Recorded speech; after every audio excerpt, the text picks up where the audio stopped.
I have with me today Brenton Phillips. Welcome. Thanks, Peter. Firstly, congratulations. It was a really nice accolade at the Coaches Awards last week. Yeah, it was. It was really nice that Scott Fisher put a little compilation, I suppose, of some of the players that have come through the talent pathway. And it was really nice to see some players and see where they've gone on to their career. And that's probably what we're looking at today. We're looking at new players going into the AFL environment, and hopefully they can go on to have long and productive careers. Exactly, and that's what today's about. We're just going to have a chat about the South Australian lads that we see have an opportunity to get their dream achieved and play at the top level of the game. I've put things into 3 different categories. We'll start with the first one. Guys, I believe that are good bets, and I could see having their names called out on the 24th in Sydney, which is our draft night. Firstly, Darcy Fogarty. The perception around the marketplace is he played with an injury this year, but he's seen as our best chance in my eyes. What's your thoughts on Darcy and how he's travelling? Yeah, look, firstly, no one's guaranteed a draft spot. So whilst there's some that you might say probably every likelihood, but nothing's guaranteed until your name's actually called out on the night. And it can be the most nerve-wracking night for 18-year-old young men of their careers or their lives to date. So anyway, we wish them all the best. But yeah, like you said, Darcy's probably our best one out of SA, or let's say our highest pick out of SA. He's likely to be the first player taken from South Australian point of view. Yes, he did play with a knee complaint during the championships and during part of the season. Did he complain about it? No, he didn't complain about it. Did he want to have anything done about it? Not at that point in time. He wanted to play football, and that's probably the quality of the man and the want and the competitive nature that makes him such a good footballer. So his competitive spirit to get onto the oval and play with his teammates, even to a point where I thought during the course of the championships he had an opportunity to rest, but the want and the ability to go back and play at his school level was strong, and he did that. So a tick for that. Whilst I was concerned, there was a tick for that his competitors to get out on the park and have a kick and a catch with his mates. Excellent. I see Darcy going somewhere between as high as 6 and maybe out to 20. The next one I had on my list was your captain this year, Callum Coleman-Jones. It seems like there's not a lot of big men in the draft in 2017. I think he's a Monty. I see somewhere between 15 even, out to maybe even 40, depending on what the clubs require. And that has come down to a requirement from an AFL club perspective more than anything else. Yeah, look, he's our best big man out of SA, obviously. Led our ruck, played forward for us. Also played with a slight knee complaint. He had a little bit of knee issues that probably limit his ability to jump in the centre circle there for a period of time. So he's had that cleaned up and he's all good to go now. Got some really nice strong hands about him. I see him going to the AFL environment, probably playing more as a forward early days, and then with the ability to go into the ruck as his body gets stronger and he's able to compete stronger and longer in that particular position.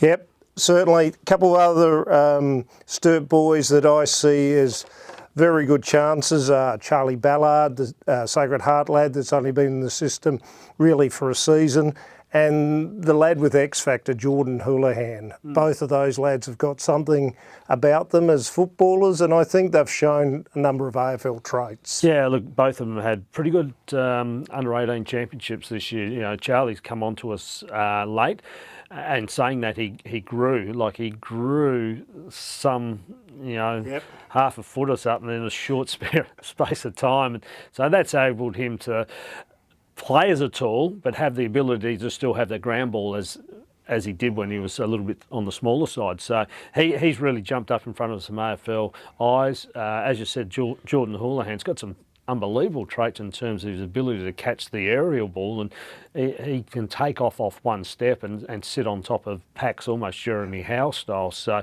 his highlights reel would be, at the end of his career or even to date, would be super to put that together and see some of the marks that he's taken. Exactly.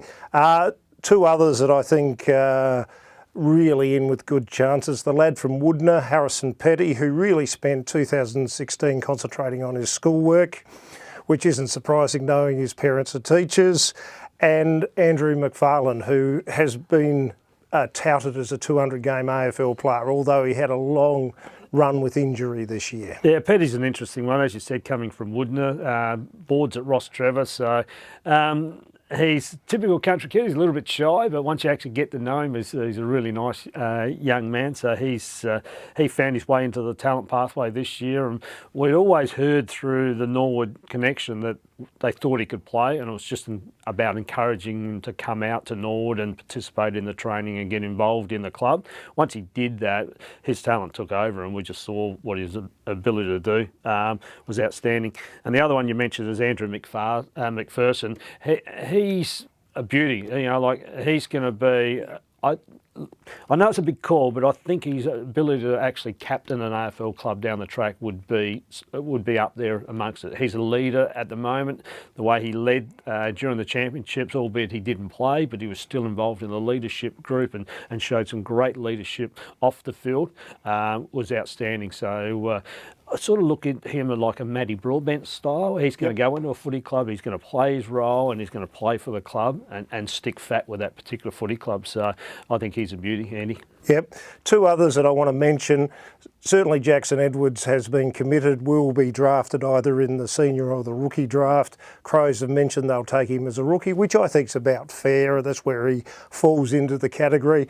And Zach Bailey, the lad from PAC, who played at Norwood but is so-called a Northern Territory boy, but is obviously cut his teeth in this state. So yeah, look, he had a really good championships with the Allies, so he played in that Allies concept in the national championships. As you alluded to, boarded at PAC via Northern Territory, really competitive young man. His ability to win inside contested ball was, I looked at that and I thought, I wish he was wearing a red jumper. And I bet you did. So look, he's a fine young man, and as I said, he's got some really competitive traits about him to get hold of an inside contested footy, and he comes out of the contest really nicely also. So yeah, look, we expect him to go inside the main draft.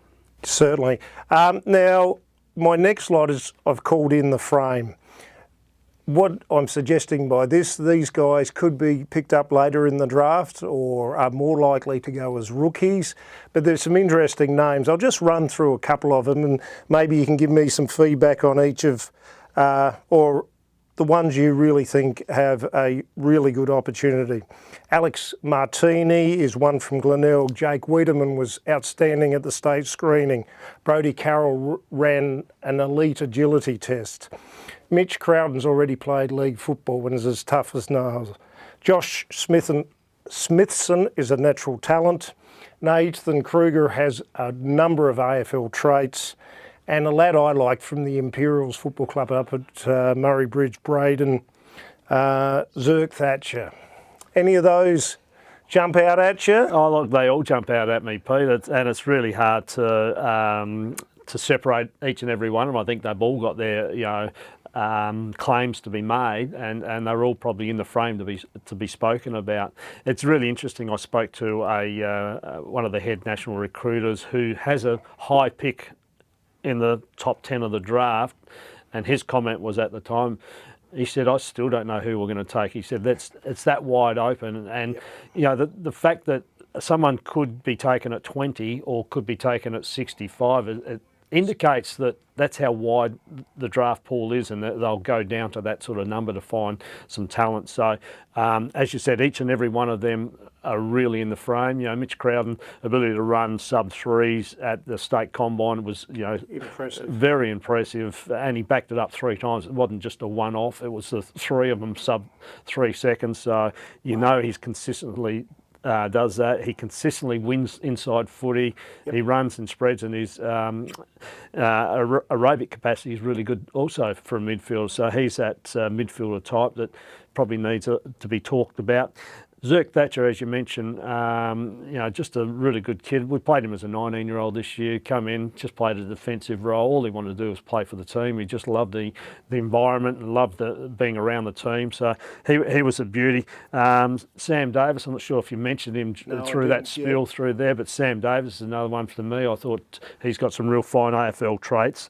There's others that jump up late in the draft also. Oscar Chapman, we didn't see much of him. He played at PAC, come back to North Adelaide late in the year, so he's all of a sudden he's jumped up, and clubs are looking at him and trying to work out where he fits inside the draft. Jake Wiedemann, just once again, we talk about competitive people. So he's just a competitive animal that wants to get hold of the footy and will work really hard and is very, very team focused. So, all them players, Steph Giro, high work rate, high energy, needs to be, in the picture too. So all them, I can't separate any of them, and I really hope they all get a crack at it for their own personal, development. I really hope they get a crack at it. So I'd be really happy for all them. What about the overages? How do you see the overages, Pete? Very interesting, the overages. There's two that stand out to me. Dom Barry's natural speed is an exceptional attribute that he has, and he showed glimpses of it this year. My concern with him was his form in the second half of the season where he got a bit quieter. The other guy I think that's got real AFL traits is Patrick Wilson from Sturt. He does everything right at Sandful level, and you'd love to see him get an opportunity. Is there any that you mentioned? They're around the mark. There's probably a couple, obviously rucks are real key talking about, and Jordan Sweet, I thought his development this year as a ruckman at North Adelaide, I thought he'd come on from his 18th year, so he made some really strong development steps as a ruckman, and we all know ruckmen, they don't really start to mature and develop until they're 23, 24 years of age, so you only got to look at someone like a Sam Jacobs, what he had to endure before he had a crack at being the number one ruckman. So Jordan Sweet, Jordan West from the Eagles, he's comes through a basketball background, so he was, there's some interest there. The one I'll throw out is Jake Sutcliffe. There's something about Jake Sutcliffe from Sturt that I like too. Yeah. So got some X factors. Yeah, so here's the other one I'd throw out there. Yeah, just there is another section I've called outside chances, guys that are talents certainly, but maybe